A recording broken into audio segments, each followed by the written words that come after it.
I be moving. Whipping the foreign, I'm cruising. The money I'm speaking is fluent. All of my business booming. Stacking my cash in abundance.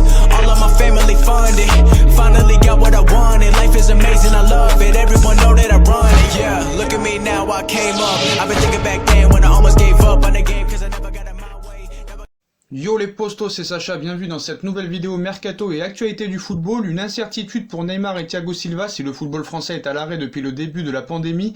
Les joueurs du PSG en chômage partiel pendant de nombreuses semaines devraient suivre un programme d'entraînement envoyé par le club pendant le confinement. Mais depuis lundi, les hommes de Leonardo sont officiellement en vacances et ce pour les 3 prochaines semaines. Le retour à l'entraînement s'effectuera le 22 juin prochain.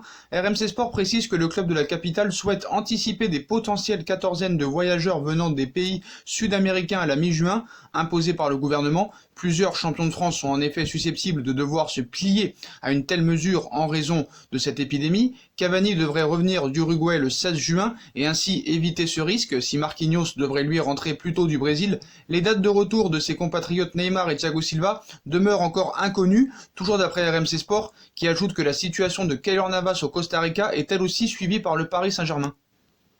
Et on passe au Mercato, le Barça aurait trouvé un accord avec Lautaro Martinez selon Sport. Le quotidien parle d'un contrat sur 5 saisons avec un salaire de 12 millions d'euros par an.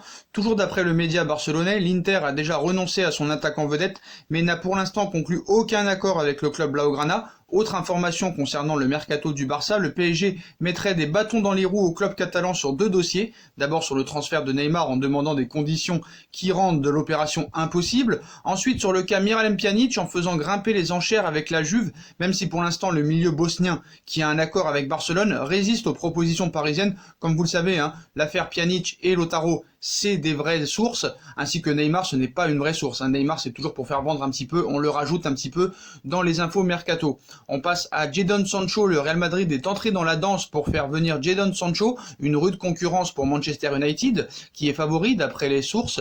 Mais dans les colonnes du Manchester Evening News, on apprend que les Red Devils auraient trouvé une alternative en cas d'échec de la piste Jadon Sancho. En cas d'échec sur le dossier de l'attaquant du Borussia Dortmund, MU se dirigerait sur Thiago Almada. À 19 ans, il joue au Vélez Sarsfields dans le championnat argentin. Son profil intéresserait beaucoup Manchester puisqu'il peut à la fois évoluer sur les deux côtés de l'attaque mais également en pointe. Affaire à suivre donc.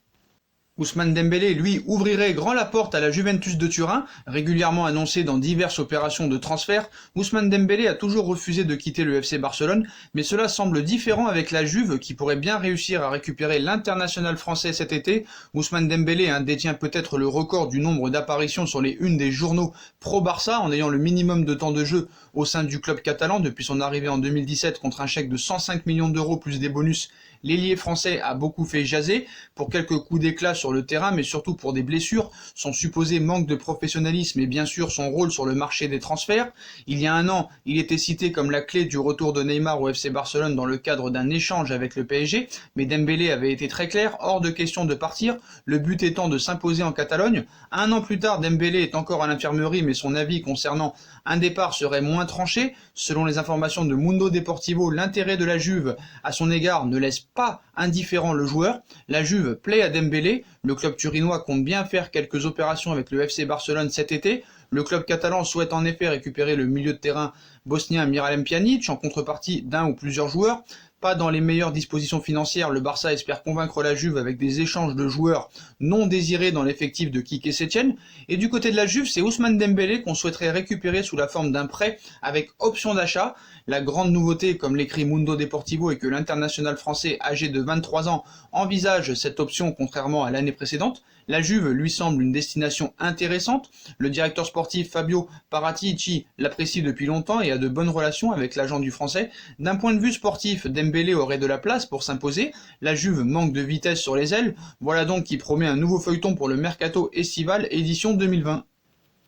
Alors que Paris et Leonardo ont définitivement bouclé le dossier Mauro Icardi depuis peu, le club de la capitale aurait profité de cette pause pour bouger ses pions dans un autre dossier pour remplacer Edinson Cavani. Vinicius Junior aurait d'ailleurs été approché. Leonardo et les hauts dirigeants du PSG travaillent d'arrache-pied en coulisses à l'approche du mercato estival. Dimanche, le champion de France a officialisé le transfert définitif de Mauro Icardi après 1 an de prêt pour les 4 prochaines saisons. Le directeur sportif du PSG s'active pour mener à bien d'autres opérations, notamment sur le recrutement d'un nouvel attaquant pour remplacer Edinson Cavani. Le recrutement d'un milieu de terrain et deux latéraux serait des priorités du club de la capitale désormais. Et pourquoi pas une surprise dans le secteur offensif. Le PSG et Liverpool seraient passés à l'action pour Vinicius Junior. D'après les informations d'Ocadario, Vinicius Junior ferait toujours tourner la tête de Leonardo qui aurait été en faveur de son inclusion dans un échange peut-être avec d'autres joueurs l'été dernier. Pendant la pause de cette épidémie, le PSG serait venu à la pêche aux informations auprès de l'entourage du Brésilien. Liverpool aurait également fait part de son intérêt à la pépite du Real Madrid en marge du prochain mercato. Vinicius Junior pourrait animer le prochain mercato si l'on en croit les informations divulguées par le média ibérique. Quoi qu'il en soit, le Paris Saint-Germain devra trouver un remplaçant à Edinson Cavani si Edinson Cavani venait à ne pas prolonger au Paris Saint-Germain. C'est vrai que Choupo-Moting en doublure de Icardi, c'est un petit peu léger. Voilà les postos, voilà pour toutes les dernières infos mercato du jour. N'hésitez pas à me dire en commentaire ce que vous en pensez. Je compte sur vous pour bombarder la barre de like. On like, on partage, on commente, on s'abonne. On active la petite cloche pour être tenu au courant des prochaines vidéos mercato qui vont sortir. On me rejoint sur mes différents réseaux sociaux ainsi que sur Utip, ainsi que sur ma deuxième chaîne No Feeling. Voilà les postos, je vous souhaite à tous une bonne continuation, prenez soin de vous et à très vite pour une nouvelle vidéo les postos. Tchuss.